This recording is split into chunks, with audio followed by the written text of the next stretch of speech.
ئەمڕۆ 20 دەی 2024 هەڵبژاردننی پەرلەمانی کوردستانە.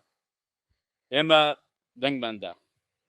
دەنگمدا بە هەڵبژاردننی پەرلەمانێک کە ئەم جارە پەرلەمانی خەڵک بێ، چونکە تا ئێستا لە ساڵی 1992 پەرلەمانی خەڵک نەبووە، پەرلەمانی دەسەڵات بووە و پەرلەمانی دوی حیزبی دەسەڵات بووە کە پەرلەمان مینبەری چارەسەری کێشەکانی خەڵکە، پەرلەمان مینبەری بەدواداچوونی داواکاریەکان و پێویستەکانی خەڵکە، پەرلەمان مینبەری دەرکردنی یاسا و بڕیارێکە کە لە قازانج بەرژەوەندەی خەڵک بێت.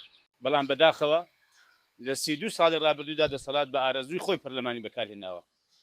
بۆیە ئەمن داواتان لێ دەکەم هەڵسن و ڕاپەڕن، بچن دەنگ بدەن، دەنگ بە دروستکردنی پەرلەمانی خۆتان بدەن.